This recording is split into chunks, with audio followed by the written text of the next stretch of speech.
guys, welcome back to my channel, and if you're new here, my name is Tanya. Today, this video is just a little bit different than what I normally do. I do vlog sometimes still, but if you know me, you probably know me for my reactions. But this one's different. Yesterday was October 14th, 2025, and that is Charlie Kirk's birthday, and it is Remembrance Day, Charlie Kirk Remembrance Day. Donald Trump made that official. And my town, actually, I don't think it was the town. It's not the town that put this on, but there was a like an event for Charlie last night here locally for his birthday, and it was like a remembrance, like a celebration, like a vigil, kind of all mixed together. And I decided as soon as they announced that they were going to do something that I was going to go to it. It was just put on by a couple of people in town. It was at first one person's idea to do it, and then a couple of people jumped in to help promote the idea. And then once they started kind of promoting it, some other people jumped in and said they wanted to be a part of it. So there was a few speakers there. There was friends of his and acquaintances who spoke, and then there was also a pastor who did a worship. And I wasn't sure what to expect because, as everyone has seen online, a lot of these events are not peaceful. There's always somebody that has to ruin them. And although there are a lot of peaceful ones, but you just never know. And even though we've had other events in town for Charlie that were much bigger, nothing happened at those at all. Nothing bad that I have heard. So I was pretty confident to go. And I wanted my family to go with me, but nobody wanted to go. I asked my husband, I asked my children, I asked one of my cousins, I asked my best friend, I asked my stepdad. Nobody wanted to go with me. I think there were a couple of people that were busy already, but everyone else just afraid to go. They're afraid for probably different reasons. Everyone has their own reasons for being afraid to go or whatever. And I'm not going to say that I wasn't apprehensive about going alone, because it was at night. It was going to be dark out, but nobody wanted to go with me, so I decided to just go alone. So I went, and I was kind of thinking that there was going to be like streets blocked off. You can't park here, can't park there, but it wasn't like that at all. I went directly into the park where it was being held, and I was able to get a front row seat to where it was being held. There was maybe, I'm really not good at guessing numbers because, yes, there were people sitting in the seats, but there was also people kind of standing around off to the sides and in the back and stuff. So I don't really know the full number of people, but I know this is kind of a wide range, but I would guess between 50 and 80 people came to this. So it was very small, but I just wanted to say that I am very, very proud of my town because, yes, I mean, there could have been more people to show up and anything could have happened at that point, but the negative people decided to stay away, and of the people who did show up, everybody was peaceful and respectful, and there was not one protester. Most of the people there were wearing red, and I would say everyone there was a supporter of Charlie in some way. Maybe not necessarily a supporter of Trump, but a supporter of Charlie. So I just wanted to start by giving an introduction to the video for what you're going to see, because while I was there, I wasn't talking to the camera. I wasn't showing me because it was not about me. I did talk a little bit in the car right before I got out to head over there. But that was it. So basically, I just took little clips here and there of the different speakers, of little things that they were talking about. And let's see, I don't remember everybody's names. So I'm just not going to mention anyone's names because I don't remember. But there was So I live where Illinois State University is. And so the Turning Point USA vice president of ISU was there, and he spoke. There was a Democratic leader of some sort, or someone who's in the Democratic field some way. She was there and she spoke. There was a young man who met Charlie at an event. He came and spoke, and then there was another man who came and spoke who knew Charlie. And I had to say, like, the speeches were amazing, and it was great that all of that was happening. Oh, and I forgot to say, the pastor spoke at the end also. And so that was also really great. And at the end of his speech, they did like a worship. But what I was most like in awe of was there was this young man sitting in front of me to the right.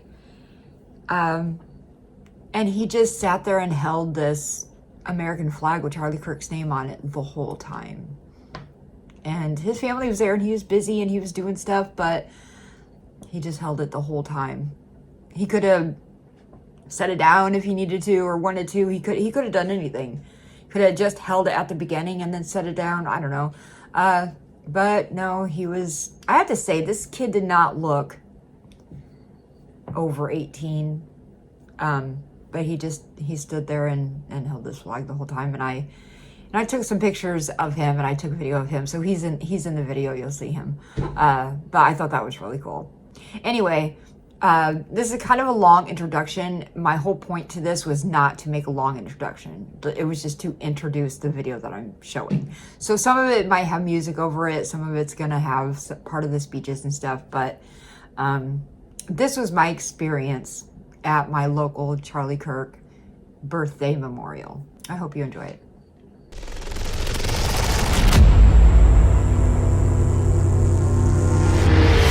Hey guys, I am here at my local Charlie Kirk vigil on his birthday. My town has done a few of these already in other areas, but I waited to go to this one because this is the closest to my house. And it's his birthday. I'm wearing his favorite color, and I could not get anybody to go with me, so I came alone. People were afraid it was going to get violent, and I don't know. I didn't care. I let people dictate what I do way too much, and I don't know. I got to the point where I was like, you know what? I don't care. I want to go to this. This has been planned for almost a month, and I have wanted to go to it for almost a month, and I don't care. So I came by myself. One of his friends apparently is speaking at this, and I actually don't even know what part of the park it is. I'm just surprised that I found parking in the park. So it's dark out, and I'm gonna have to find where to go. But anyway.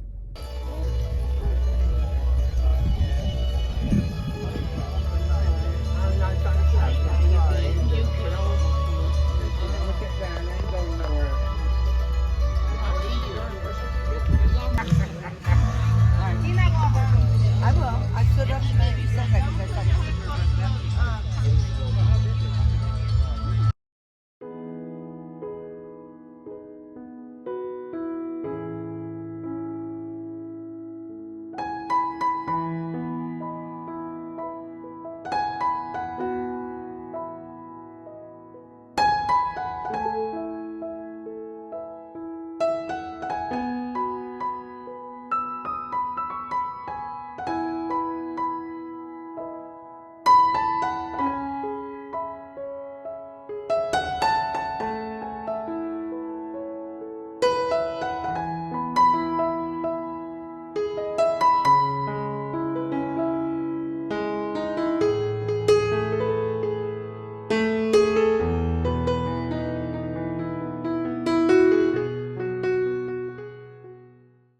You don't know me, I'm Kyle King, and I am one of the very few actively working on having a beautiful change done in this city. My testimony, my full testimony would be pretty long for the couple hours that we got. So I'll just say a little bit about me. So I was born in Palm Springs, California. For some apparent reason, we ended up here. And I grew up here most of my life. I wasn't living in a very perfect childhood. I grew up pretty much on the streets myself, doing everything my friends were doing, getting into bad stuff. And it led me down a very wrong path in life, a pretty bad one, because my family, all I've known from them is some of the things that they've done, and I grew up wanting to see that and do it, so that's what I was doing. And then at 15 years old, I was attacked by a friend who I thought was a friend.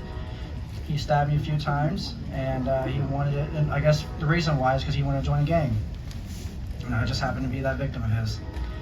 And ever since then, I changed my whole life around. At 16 years old, I made it my mission to not be who I grew up to be. And so I made a suicide prevention company.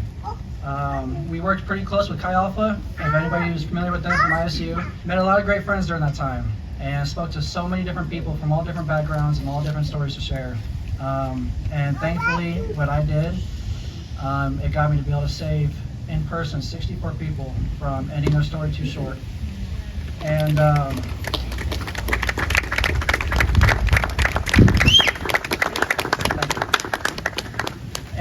well over 100 more over the phone.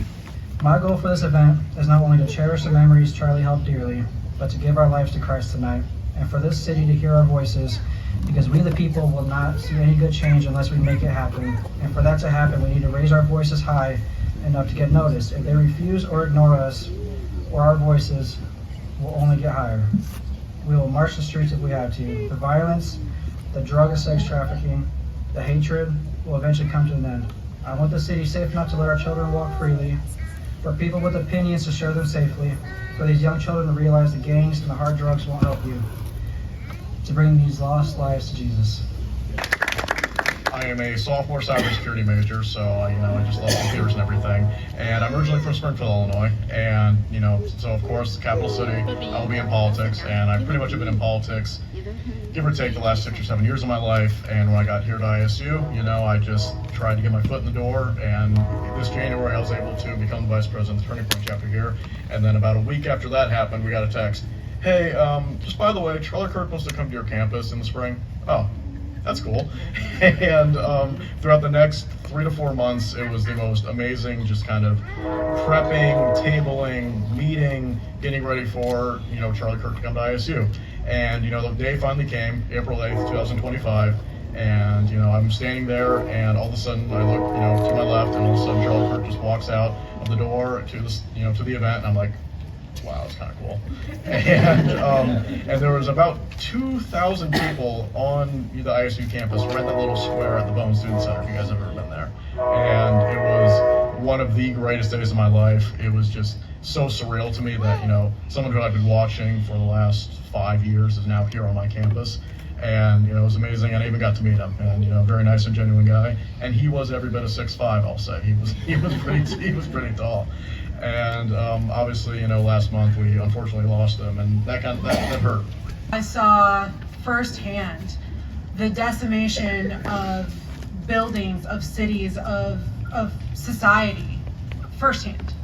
And seeing that sort of destruction to the country that you love and people that you genuinely care about, regardless of their, political ideals, to watch whole communities fall apart and separate, definitely does something to you. Number one, it made me seek God out that much more. But we were there supporting the officers, trying to make sure that they weren't being hurt. We had all sorts of people come up. It was a really big event, but that's what this shirt is for. And this shirt is really, thank you.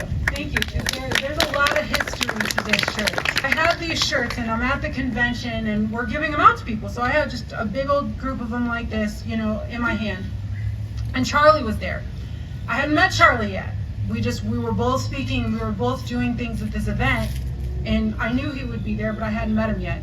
So I happened to be walking with my husband down this hallway, and I have these shirts in my hand, and out of the corner of my eye, I see this very tall man walking this way, and I'm like, oh, that's Charlie.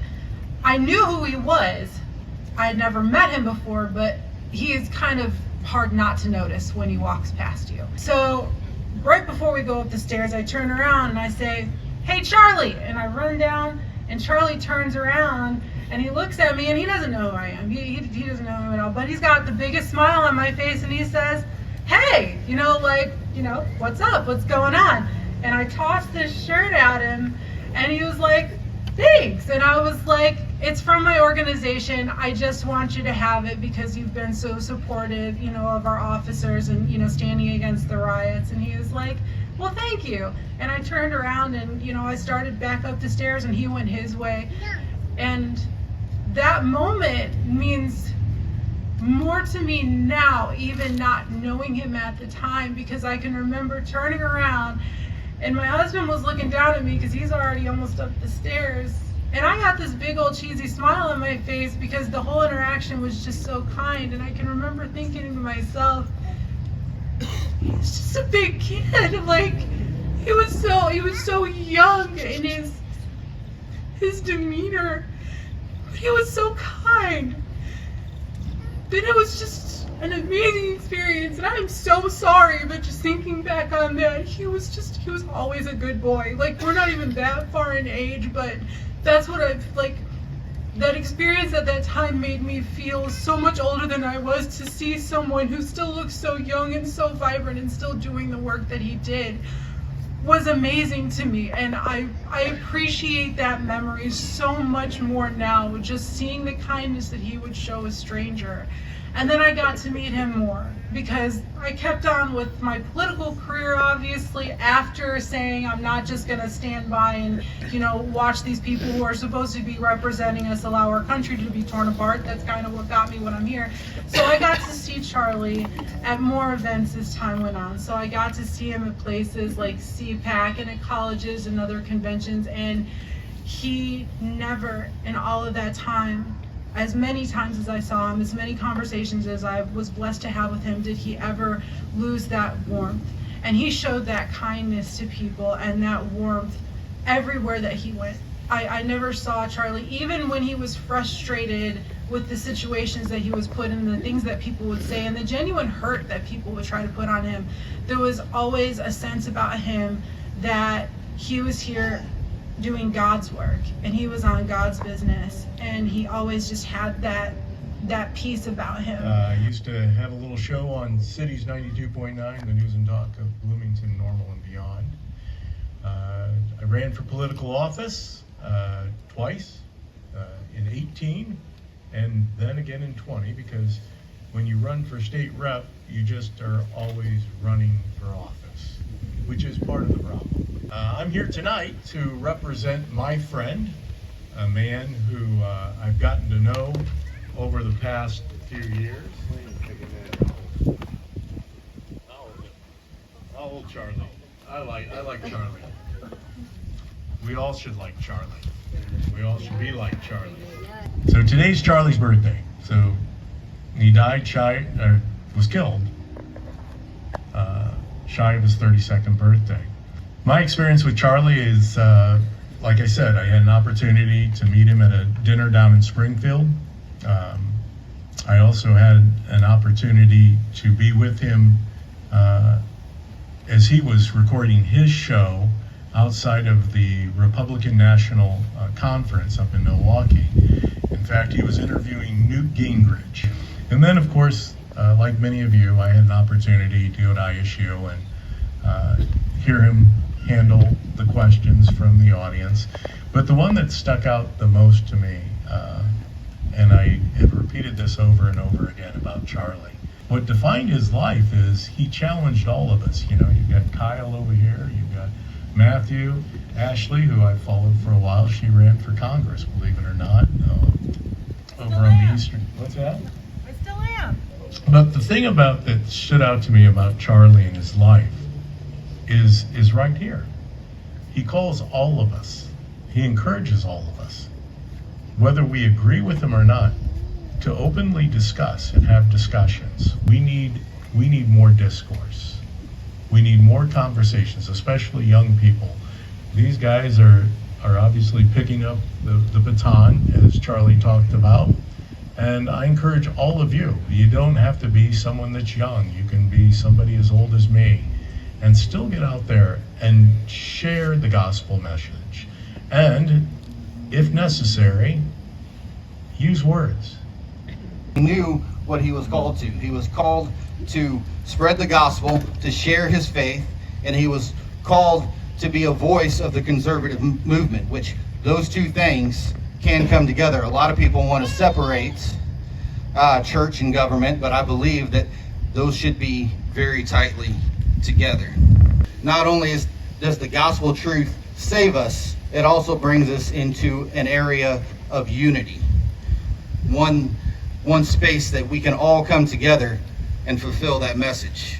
If there's anything that we've learned in the last few months, is that silence isn't the answer. We need to be vocal with everything that we do.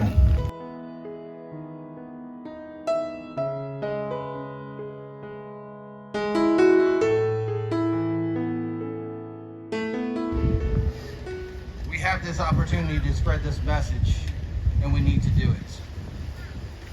So we're going to be coming into a time of a vigil, and I got some prayer partners here that are going to be up here in the front of the stage. That if there's something you need prayer for, if there's something that is drawing on your heartstrings that says, I've tried it all on my own before and I can't do it anymore, then come on down.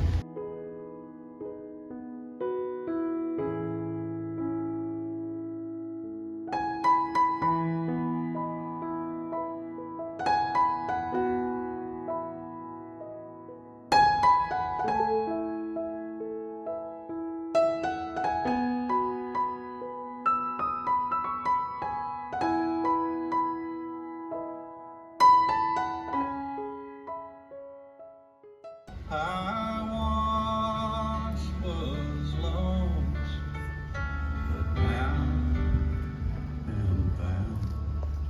Was blind, but now I see.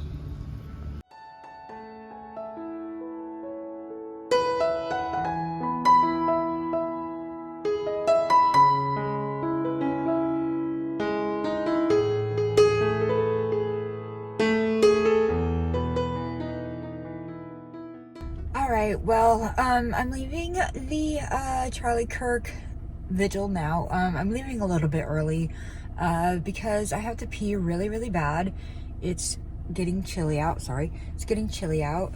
And all they're really doing now is like the worship portion of it. I've been here for a little over an hour and a half, maybe an hour and 45 minutes or so. And it was extremely peaceful, extremely respectful, quiet, the way that these types of things should be. It was probably one of the most peaceful vigils I've seen so far on the internet for Charlie, if I'm being honest. So it just goes to show that these things can be peaceful, and it also goes to show you that I live in Illinois, and people right now know Illinois for Chicago. This is not Chicago. This is Illinois. Illinois is peaceful, Christian, and mostly red state. We are about 2.5, 3 hours south of Chicago, where I live. Illinois is also Charlie Kirk's home state, where he is from. And so I'm from, I don't know, 2.5 hours from where he's from, maybe. I don't know. I don't want to continue sitting in my car.